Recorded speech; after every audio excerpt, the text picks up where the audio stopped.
오늘부터 본격적으로 생명의 공동체를 세우는 40일이라는 캠페인을 여러분과 함께 시작하고자 합니다. 그 첫 번째 주일로 나는 성령 충만한 예배자입니다. 우리는 성령 충만한 예배자입니다. 우리 예배자의 정체성을 함께 회복하고자 합니다.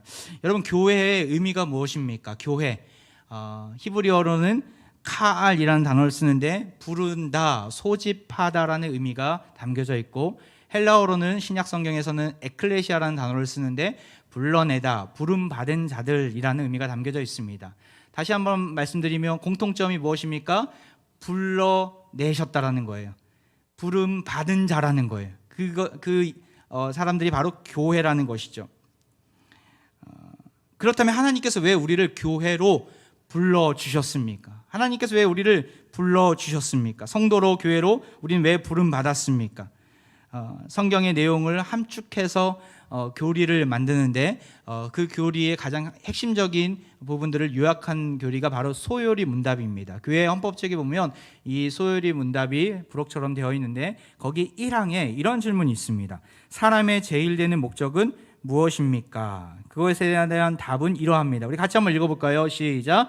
사람의 제일 되는 목적은 하나님을 영화롭게 하는 것과 영원토록 그를 즐거워하는 것이다.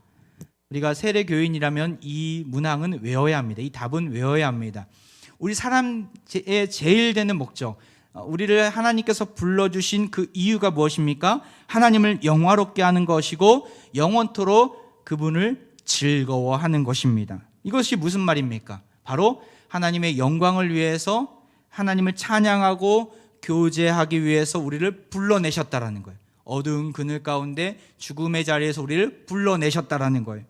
이사야 43장 7절에 보면 우리 인간을 왜 지으셨는지, 왜 창조하셨는지에 대해서 나와 있습니다. 같이 한번 읽어볼까요? 시작. 내 이름으로 불려지는 모든 자, 곧 내가 내 영광을 위하여 창조한 자를 오게 하라. 그를 내가 지었고 그를 내가 만들었느니라. 창조하신 목적이 무엇이라고 말씀하십니까? 내 영광을, 하나님의 영광을 위해서 우리를 창조하셨다는 거예요. 이 창조하신 목적을 우리가 삶 가운데 이루어야 우리는 행복해질 수 있습니다. 우리는 기쁨을 누릴 수 있습니다. 하나님의 영광을 돌리고 하나님을 영화롭게 하는 일이 무엇입니까? 궁극적으로 예배입니다. 예배. 하나님은 우리의 예배를 받으시기를 원하십니다. 이 일을 위해 우리는 부름받았다라는 겁니다. 하지만 인간의 타락 이후에 아담과 하와가 하나님의 그 경배받을 그 자리를 차지하기 위해서 선악과를 먹지 않습니까? 그 선악과를 먹음으로 인해서 아담과 하와 그리고 그 온 인류는 다 죄악의 나락에, 죽음의 나락에 떨어지게 됩니다. 신과 같이 높아지기를 원했지만 그러하지 못했죠. 결국에는 존재 이유를 상실하고 예배하고 싶어도 예배할 수 없는 존재가 되어버린 것입니다. 이 세상에는 두 부류의 사람들이 있습니다. 바로 첫 번째는 하나님을 예배하는 자, 두 번째는 예배하고 싶어도 예배할 수 없는 자. 여러분들은 어떠한 자입니까? 오늘 본문에도 이 두 부류의 사람이 나옵니다. 하나님을 제대로 예배하는 자, 또한 하나님을 제대로 예배하지 못하는 자. 나는 어떠한 자인가? 오늘 본문 속에서 우리 자신을 살펴보고 우리는 어떠한 자아가 되어야 하는가, 우리의 정체성, 예배자의 정체성을 발견하시기를 바랍니다. 오늘 본문의 배경은 어디에 있습니까? 36절 말씀이에요. 한 바리새인이 예수께 자기와 함께 잡수시기를 청하니 이에 바리새인의 집에 들어가 앉으셨을 때 시몬이라 불리는 바리새인 집에 예수님이 방문하게 되십니다. 예수님을 이 바리새인이 초청했습니다. 하지만 말이 초청이지 예수님을 유심히 살펴보고자 예수님을 불러들인 것이죠.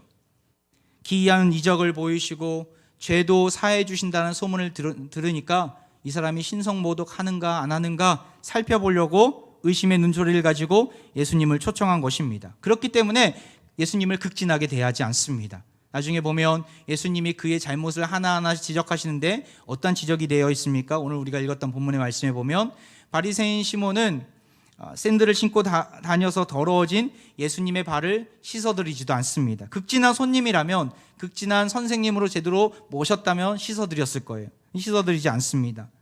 여행으로 인해서 상처나고 냄새나고 거칠어진 예수님의 머리와 또한 그 얼굴에 흔한 그 감람유 기름도 발라드리지도 않습니다. 당시 손님을 대할 때는 또한 가벼운 환영의 입맞춤도 할 수 있는데 그 입맞춤도 하지 않습니다. 예수님이 이러한 그의 모습을 보면서 나를 하대하고 있구나라고 예수님은 여기실 수 있을 만큼 그는 아주 박대하는 모습이 나옵니다.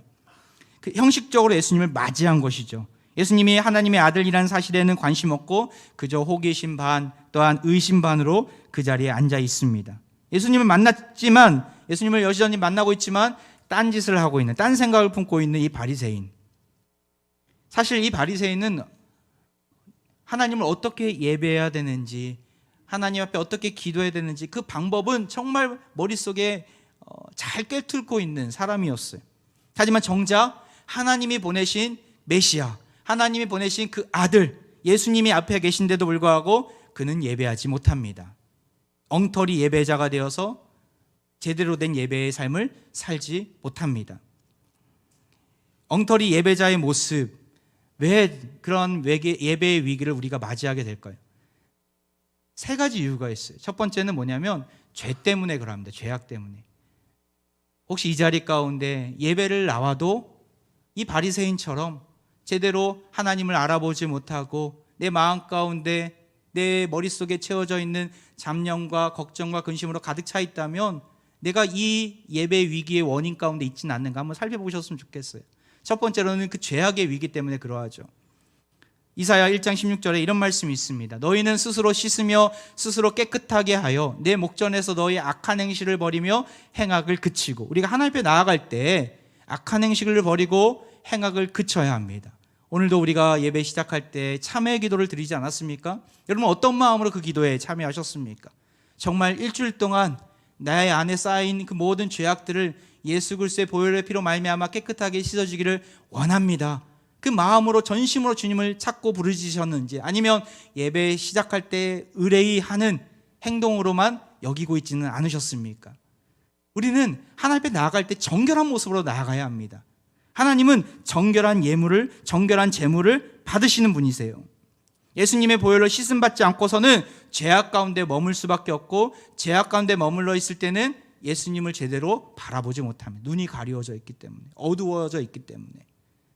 이 죄악이 예배의 위기를 가져오는 원인이 된다는 것이죠. 두 번째로 어떤 원인이 있습니까? 바로 매너리즘, 형식주의 때문에 우리는 예배 속에서 예수님을 만나지 못합니다. 말라기서에 보면 1장 13절에 하나님께서 이렇게 안타까워하시면서 이스라엘의 죄악을 고발하고 계세요. 만군의 여호와가 이르노라, 너희가 또 말하기를 이 일이 얼마나 번거로운고 하며 코웃음 치고 훔친 물건과 저는 것 병든 것을 가져왔느니라. 너희가 이같이 봉헌물을 가져오니 내가 그것을 너희 손에서 받겠느냐? 이는 여호와의 말이니라. 제사 지내러 온 이스라엘 백성들의 모습을 보니까 저들이 번거로워하는 거예요. 야, 내가 굳이 이렇게까지 해야 돼? 내가 굳이 이렇게 예배를 해야 돼? 그리고 하나님을 우습게 보면서 코웃음 치고 훔친 물건, 저는 것, 병든 것, 온전하지 못한 예물을 들고 나온 것이죠. 형식적인 모습 가운데 있었던 것이죠. 하나님을 함부로 여기면 우리는 예배 가운데 위기를 경험하고 하나님을 만나지 못합니다. 하나님이 우리를 만나주지 않으세요. 우리가 매너리즘, 형식주의에 빠져서는 안 되는 이유가 여기 있는 것이죠. 혹시 이 자리 가운데 주님을 만나고 싶어도 정말 이 답답한 마음, 형식주의 또한 매너리즘에 빠져서 힘들어하는 지체들이 있습니까? 주님께서 이 시간 긍휼을 베풀어 주시길 소망합니다. 만나주시고 하나님의 음성을 들려주시길 소망합니다. 나아가서 세 번째 예배의 위기가 있어요. 그 원인이 무엇입니까? 하나님의 은혜를 망각했기 때문에 찾아온 것이. 시편 106편에 보면 이스라엘 백성들이 이런 모습 가운데 처해 있습니다. 애굽에서 큰 일을 행하신 그의 구원자 하나님을 그들이 잊었나니. 예배 가운데 하나님을 만나지 못하는 이유가 무엇입니까? 하나님이 누구이신지, 나의 삶 가운데 어떠한 일을 행하셨는지에 대해서 잊어버린 거예요. 하나님과 나는 상관없는 존재다라고 여기는 것이죠. 여러분 그런 분이십니까? 하나님이 아니잖아요. 지난 세월 우리를 먹여주시고 입혀주시고 채워주시고 광야길 같은 인생길 속에서 하나님께서 날마다 동행해 주신 분 아닙니까? 무엇보다도 우리의 죄악을 사해 주신 예수 그리스도의 보혈로 말미암아 우리를 살리신 분 아니십니까? 그 하나님을 우리는 날마다 묵상하고 그 하나님의 은혜에 감사할 수 있어야 합니다. 그러한 하나님의 은혜를 날마다 기억하는 사람은 예배의 자리에 나왔을 때 하나님을 만날 수 있습니다. 하지만 그 은혜를 잊어버리고 세상의 분주한 삶 가운데 이리 치이고 저리 치우면서 하나님의 은혜는커녕 세상의 사람들이 가지고 있는 시기와 질투와 온갖 더러운 것들이 내 안에 차 있다면 하나님을 만나지 못합니다. 다시금 주님께서 우리에게 베풀어 주신 그 은혜를 기억하시기 바랍니다. 세 가지 이유 무엇이라고 말씀드렸어요? 죄악 때문에 주님을 만나지 못한다고, 매너리즘, 형식주의에 빠져서 하나님의 은혜를 잊어버렸기 때문에 예배의 위기가 찾아온다고 말씀드립니다. 혹시 이 자리에 예배의 위기를 경험하고 있다면 이 세 가지 중에 어느 최소 한 가지라도 걸쳐 있을 것입니다. 속히 이러한 사탄의 방해로부터 다시금 자유해지시기 바랍니다. 또한 문제는 뭐냐면 문제의식이 없는 것도 문제라는 거예요. 나에게 그런 위기가 있는데, 그런 원인이 있는데 나 자신을 잘 살펴보지 못하는, 그것도 문제입니다. 이 말은 저 사람이 들어야 되는데, 이 말씀은 저 사람에게 적용되어야 되는데, 난 예배 열심히 드리고 있어. 그런데 정작 하나님을 만나지 못하는 삶을 살고 있다면 그 사람이 문제인 것이죠. 오늘 본문에 나온 바리새인 시몬도 그러했습니다. 자신의 문제를 알지 못했습니다. 종교인에 머물러 있는 그의 모습들, 형식적으로 예수님을 영접하는 모습들, 예수님을 의심하고 이용은 하려고 했지만 정작 예수님을 경배의 대상으로 인정하지 않는 모습들, 그의 고백을 보면 알 수 있습니다. 예수님이 죄인인 한 여인을 영접할 때 그는 속으로 이런 마음을 품었어요. 39절 말씀입니다. 예수를 청한 바리새인이 그것을 보고 마음에 이르되 이 사람이 만일 선지자라면 자기를 만지는 이 여자가 누구며 어떠한 자 곧 죄인인 줄을 알았으리라 하거늘. 무슨 의미입니까? 죄인인 줄 알았을 텐데 어떻게 저 여자를 만질 수 있지? 저 사람은 선지자가 아니구나. 저 사람은 신령한 자가 아니구나. 스스로 판단한 것이죠. 메시아로 인정하지 않고 믿지 않겠다라는 그의 마음이 여기에 고스란히 드러나 있습니다. 불신앙과 형식주의에 매몰되어서 예수님을 대하는 이 바리새인의 모습들, 나중에는 예수님의 질책을 받게 됩니다. 여러분, 우리는 어떻습니까? 나는 정말 이 바리새인과 같은 모습이 있지는 않습니까? 문제의식을 깨닫고 나는 죄인입니다 라고 우리는 믿음으로 고백하며 나와야 합니다. 그러할 때 바로 설 수 있습니다. 혹시 이 자리에 그냥 가슴이 너무나 답답하고 예배 자리에 나온다 하더라도 제대로 예수님을 만나지 못한다면 너무나 예수님의 마음도 아플 것 같아요. 우리 모든 화평의 가족들이 정말 하나님께 불러주신 이 예배 자리 속에서 주님의 충만한 임재를 경험하고 주님의 사랑의 음성을 듣고 돌아가시길 소망합니다. 나아가서 이 바리새인과 다른 한 인물이 나옵니다. 전혀 다른 한 여인이었죠. 37절 볼까요? 그 동네에 죄를 지은 한 여자가 있어 예수께서 바리새인의 집에 앉아 계심을 알고 향유 담은 옥합을 가지고 와서. 그 여인은 어떤 여인입니까? 죄를 지은 여인입니다. 어떤 죄인지는 모르겠습니다.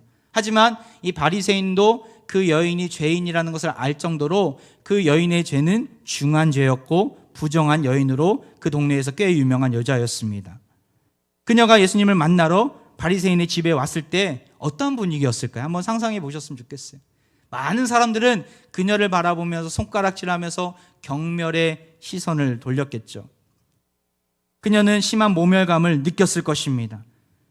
중한 율법을 어긴 여인은 돌로 쳐 죽임을 당해도 아무 말하고 할 수 없기 때문에 그녀는 지금 어떠한 심정으로 나왔습니까? 죽을 각오로 나온 거예요. 죽을 각오로. 사람들의 시선이 있음에도 불구하고 죽을 각오로 나온 거예요. 예수님 만나지 못하면 내가 살 수 없다. 예수님께 나아가지 못하면 내가 더 이상 버틸 수 없다라는 정말 간절한 심정으로 나온 것이에요. 그렇기 때문에 그녀에게 있어서는 시선이 어디에만 고정되어 있는 거예요? 주님께만 고정되어 있는 거예요. 사람들의 시선에는 아랑곳하지 않고 주님께만 시선을 고정시킨 채 나온 것이죠. 나 자신을 살리시고 회복시켜 주실 분은 오직 예수님밖에 없습니다라는 믿음의 고백으로 나온 것 아닙니까? 우리는 예배 가운데 어떠한 마음으로 나왔습니까? 우리가 잘 아는 찬양에 보면 찬송가 288장에 주 안에 기쁨 누림으로 마음의 평안이 잔잔하니 세상과 나는 간 곳 없고 구속한 주만 보이도다. 우리가 하나님 앞에 나올 때 어떤 마음으로 나와야 돼요? 이 세상에서 풍랑 가운데 이리 올라갔다가 저리 내려갔다가 여러 가지 세상 풍파 가운데 거했지만 우리가 주님 앞에 나오면 어떠한 마음으로 나와야 돼요? 구속한 주만 보이도다. 구속한 주만 보이도다. 예수님께만 시선을 고정하고 나아가야 하는 것이죠. 그러할 때 우리의 마음 가운데 요동쳤던 마음의 풍랑은 잔잔하게 될 것입니다. 진정한 예배자는 주님께 시선을 고정시키는 자입니다. 주님을 바라보는 자예요.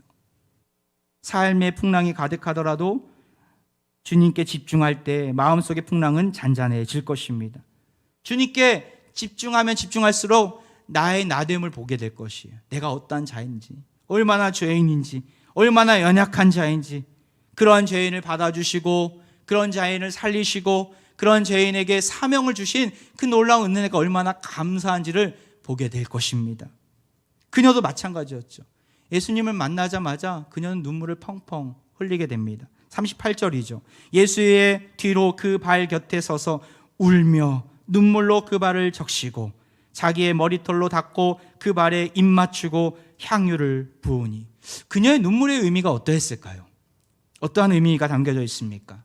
만감이 교차하는 눈물이겠죠. 일차적으로는 내가 왜 그런 죄악을 저질러서 여기까지 온 것일까? 그 죄악에 대한 후회와 또한 회개의 눈물이었겠죠.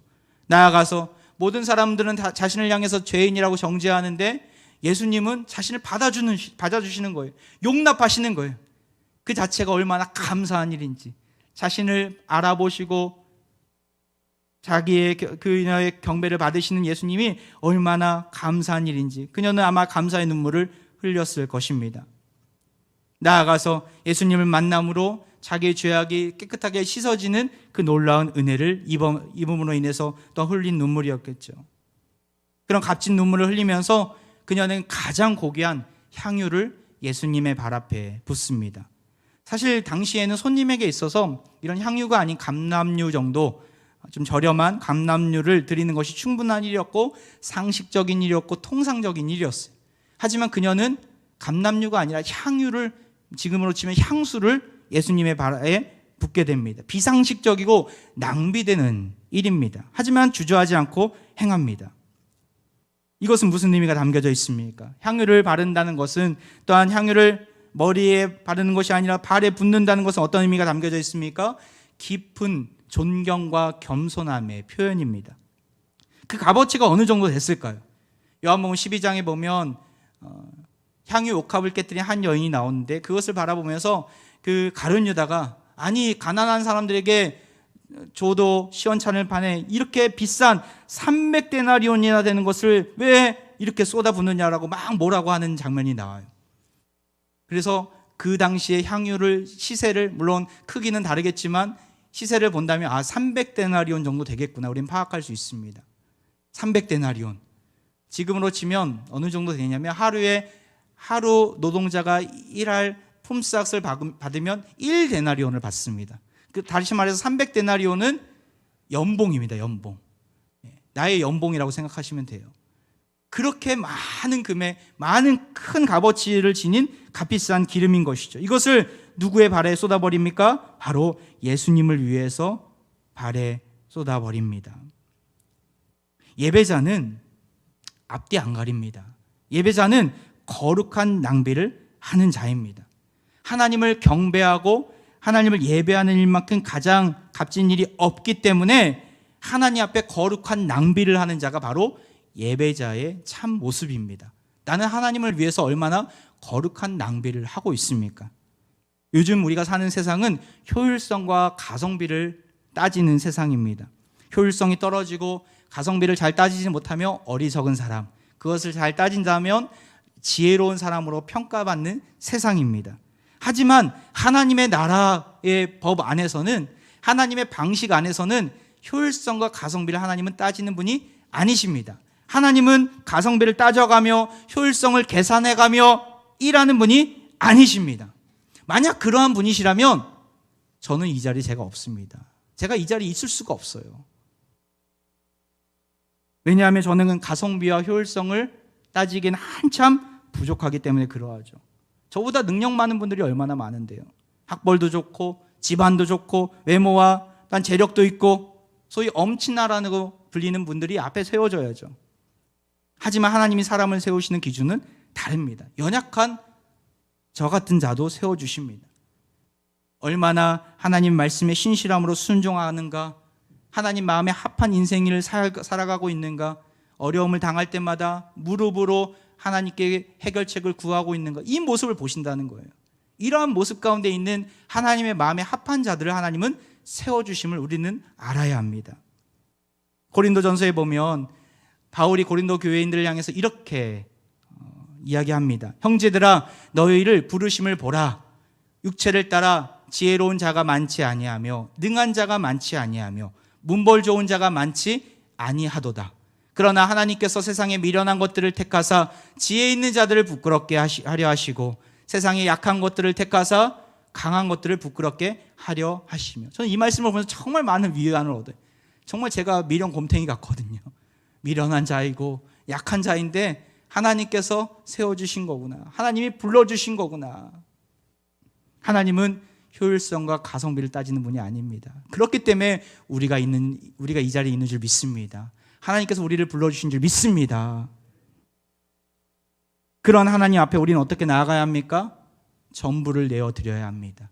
우리가 가진 시간, 우리가 가진 물질, 우리가 가진 달란트, 하나님 나는 이만큼 받았으니까 이만큼만 드릴게요, 이런 마음이 아니라 하나님께서 나를 구원해 주시고 나를 살려주셨기 때문에, 미련 곰탱이와 같은 나를 주님께서 택해 주셨기 때문에 나의 전부를, 나의 전 인생을 드립니다. 우리는 앞에 이렇게 나아갈 수 있어야 합니다. 이것이 참 예배자의 모습인 것이죠. 우리는 예배 때마다 이것을 반복해야 합니다. 왜냐하면 세상에 살아가면서 나에게 주어진 것들이 내 거라고 착각하기 때문에. 내 것이 아니에요. 하나님의 것이에요. 세상에 살아가면서 그런 착각했던 생각들, 잘못된 마음들을 예배 자리로 나와서 바꿔야 합니다. 하나님이 원하시는 것이 무엇일까? 내가 어떻게 하면 하나님의 영광을 위하여 쓰임받을 수 있을까? 하나님이 나를 이곳에 불러주셨고 나를 창조하신 이유가 하나님의 영광을 위한 것이라는데 내가 어떻게 하나님의 영광을 위해서 살아갈 수 있을까? 예배 자리를 통해서 다시금 사명을 발견하고, 주님 나는 연약하지만 주님께서 허락하시면 내가 주님 앞에 쓰임 받겠습니다. 주님 나를 보내어 주옵소서. 우리 예배 때마다 이것을 재확인해야 합니다. 여러분 어떻습니까? 예배 자리 매주마다 하나님 불러주셨을 때마다 이것을 확인하고 계십니까? 확인하지 못했다면 다시금 그 하나님의 사명을, 하나님께서 부어주신 사명을 확인하는 자리에 서시길 바랍니다. 이것이 예배의 회복입니다. 여인은 주님을 만난 것만으로도 행복했고 더 많이 탕감받은 자로서 너무나 감사했습니다. 그래서 자신의 모든 것을 드리게도 아깝지 않았던 것이죠. 전신의 전부를 드렸던 그 여인에게 예수님은 어떠한 은혜를 베풀어 주십니까? 48절 말씀이에요. 이에 여자에게 이르시되 내 죄 사함을 받았느니라 하시니. 여인의 가장 근본적인 문제가 이 죄 문제 아니었습니까? 죄 지은 여인. 이 죄 지은 여인에게 가장 확실한 해결책은 무엇입니까? 죄 사함이었어요. 예수님이 그녀에게 죄 사함의 은혜를 베풀어 주신 것이시죠. 나아가서 50절의 말씀, 예수께서 여자에게 이르시되 네 믿음이 너를 구원하였으니 평안히 가라 하시니라. 이 세상이 줄 수 없는 죄 사함의 은혜, 구원의 은혜. 마음에서는 불안하고 초조하고 너무나 낙심 가운데 있었는데 예수님이 찾아와 주셔서 예배 자리에서 어떤 은혜를 주신 거예요? 평안함의 은혜를 주신 거예요. 우리가 예배 자리를 통해서 얻을 수 있는 은혜입니다. 이 자리를 박차고 나아갈 때 여러분 마음 가운데 평안이 넘치길 소망합니다. 주님께서 내 마음 가운데 찾아와 주셔서 세상의 그 어떤 문제와 걱정과 근심으로부터도 자유케 하시고 나의 주권자가 되신 하나님 나와 함께 하심을 믿습니다. 믿음의 고백으로 평안함 가운데 돌아가시길 바랍니다. 우리가 이 세상 가운데 언제 가장 행복합니까? 통장 잔고가 넉넉하다고 행복합니까? 집을 자가로 소유했을 때 행복합니까? 자녀가 명문대에 입학했을 때 행복합니까? 물론 행복이 있어요. 기쁨이 있어요. 하지만 잠시 잠깐이에요. 영원한 행복은 아니라는 것이죠. 영원한 행복은 언제 찾아옵니까? 바로 우리의 존재 이유를 찾을 때, 하나님을 예배하는 자로서 내가 이 땅 가운데 왜 부르심을 받았는지 알았을 때 그 행복이 찾아오는 것이죠. 지난주에 고영원 선교사님이 부흥항구 팀을 이끌고 우리 교회에서 정말 은혜 넘치는 찬양 집회를 인도해 주셨는데, 7시에 딱 맨 뒤에 서서 찬양을 하는데 첫 곡이 그 찬양이었어요. 내 눈 주의 영광을 보네. 정말 우리가 많이 불렀던 찬양 아닙니까? 근데 그 찬양할 때 제 마음이 완전히 무너졌어요. 이 자리에서 주님의 영광을 그토록 염원하고 간절히 바랬었는데 이렇게 온 성도들과 함께 찬양할 수 있어서 너무나 감사하고, 무엇보다도 내가 주님의 영광을 많이 놓쳤구나, 나의 영광을 위해서 살았구나, 이 자리에서 주님께서 나에게 그 주의 영광을 보여주셔서 너무나 감사하구나, 눈물이 와락 쏟아지더라고요. 우리의 존재의 이유는 하나님을 예배하는 것입니다. 하나님의 영광을 발산하는 자들입니다. 나타내는 자들이에요. 그랬을 때 비로소 우리는 행복을 얻고 주신 힘으로 일어날 수 있는 것이죠. 여호와 하나님을 바라볼 때 어떠한 은혜가 주어집니까? 이사야 40장 31절 말씀 같이 읽겠습니다. 시작. 오직 여호와를 앙망하는 자는 새 힘을 얻으리니 독수리가 날개치며 올라감 같을 것이요 다른 박질하여도 곤비하지 아니하겠고 걸어가도 피곤하지 아니하리로다. 할렐루야. 여호와를 앙망하는 자, 앙망하다라는 뜻은 카바라는 히브리어를 쓰는데 쳐다보다라는 거예요. 기다림을 가지고 쳐다보다라는 거예요. 하나님을 쳐다볼 때, 예배 시간을 통해서 예배 자리 속에서 하나님을 바라볼 때 하나님은 새 힘을 주실 줄 믿습니다. 우리의 낙심해 있는 우리의 연약한 인생들을 이끌어 주실 줄 믿습니다. 이 시간 새 힘을 얻고 하나님 주신 평안을 얻고 돌아가시길 바랍니다. 말씀을 마무리합니다. 유명한 복음주의 신학자 옥스퍼드 대학교 교수인 알리스터 맥그레스라는 교수님이 계시는데 그가 이런 말을 했어요. 그리스도인들이 천국에 대한 소망을 지키는 방법 중 하나는 예배다. 우리가 참된 예배를 드릴 때 천국과 땅 사이의 경계가 허물어지는 순간을 경험한다. 여러분, 예배는 어떤 자리입니까? 천국을 맛보는 자리예요. 천국의 예고편이에요. 천국의 문턱에 들어가는 자리이죠. 여러분, 예배를 통해서 천국을 경험하셔야 합니다. 하나님의 살아계심을 인정하고 하나님의 영광을 맛보고 나의 인생 가운데 놀랍게 임하시는 그 부르심의 자리에 서야 됩니다. 그러할 때 우리는 예배를 통해서 힘을 얻고 평안을 얻고 구원의 확신을 얻고 다시금 일어설 수 있는 것이죠. 성령 충만한 예배자가 지켜야 될 행동 지침을 이따가 나눌 텐데, 분주한 일상 가운데서도 정말 그것만은 꼭 지켰으면 좋겠어요. 한 가지 예로 우리가 주일날 본당에 나올 때 10분 전 일찍 나오고, 최소 10분, 가급적인 15분 일찍 나와서 오늘 주신 말씀이 무엇인지 한번 읽어도 보고, 하나님께서 나의 인생 가운데 어떤 것을 원하시는지 기도를 통해서 하나님과 교제 나누고 준비된 모습으로 나아가야 한다는 것이죠. 허둥지둥 성급하게 나아가는 것이 아니라, 여러 우리 행동 액션 플랜이 있는데, 행동 지침들이 있는데 우리가 좀 이번 캠페인 기간 동안 잘 지켜서 하나님이 원하시는 예배자로서 잘 준비된 모습으로 회복을 누리시길 바랍니다. 주님 모시기에 온전한 예배자, 우리 합평의 가족들 되기를 바랍니다. 예배의 승리는 삶의 승리입니다. 그 승리를 맛보고 힘있게 주의 나라, 주의 영광을 위하여 쓰임받는 사랑하는 합평 가족들 되기를 주의 이름으로 축원드립니다. 이 시간 우리 함께 찬양하며 나아갑니다. 다시 복음 앞에 서겠습니다. 주님을 만난 그때를 내가 기억하며 나아가오니 주님 앞에 예배의 자리로 나를 이끌어 달라고 우리 고백하면서 우리 이 시간 찬양하며 나아가겠습니다.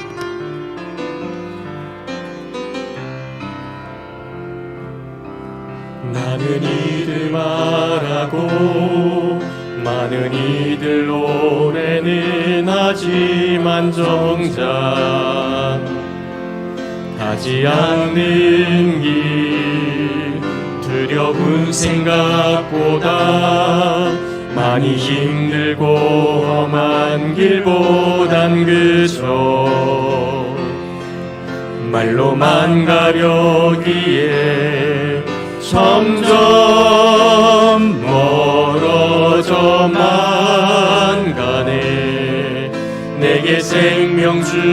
주었던 그 점점 이용하려 하네. 점점 이용하려 하네. 내게 사랑 주었던 다시 복음 앞에 내용은 서겠습니다. 다시 복음 앞에 내 영혼 서네. 주님 만나 그때 나 다시 돌아가 주님께 예배 드리며 다시 십자가에 우리 손 들고 찬양합니다. 다시 복음 앞에 내 영혼 서겠습니다. 다시 복음 앞에 내 영혼 서네. 주님 만나 그때 나 다시 돌아가 주님께 예배 드리며 다시 십자가의 길 걸으리. 우리를 예배의 자리로 불러주신 하나님 아버지, 주의 넓으신 긍휼로 우리를 안아주시고 우리의 경배를 받아주심에 감사드립니다. 바리새인처럼 죄악과 매너리즘에 빠져 은혜를 망각했던 우리를 불쌍히 여겨 주옵소서. 죄인인 여인을 용납하시고 받아주신 것처럼 우리를 용납해 주시고 우리를 받아주셔서 십자가의 그 거룩한 보혈로 속량하시고 성령의 뜨거운 불로 새롭게 하옵소서. 주님만을 경배할 때 우리가 온전한 인간으로 온전한 주의 백성으로 설 수 있사오니 우리의 존재의 이유를 잘 깨달아 알아 죄사함 받은 자의 감격과 사랑으로 오직 주께만 예배하게 하옵소서. 예배의 승리가 삶의 승리의 열쇠인 줄 믿사오니 향유옥합을 깨뜨린 여인처럼 거룩한 낭비를 통해 영광스러운 예배의 자리를 회복시켜 주옵소서. 이 시간 연약한 부위에 환부위에 손을 얹고 기도합니다. 예수님이 죽은 나사로를 일으키시고 수많은 병자를 치유하셨던 것처럼 이 시간 주의 이름으로 기도하오니 낫게 하여 주옵소서. 온전한 모습으로 회복시켜 주옵소서. 우리의 질병이 치유됨으로 주의 영광만이 드러나게 하시고 주를 알지 못하는 자들이 주님을 찬양하게 되는 놀라운 역사가 펼쳐지게 하옵소서. 부활 승리를 우리에게 보이신 예수 그리스도의 이름으로 기도하옵나이다. 아멘.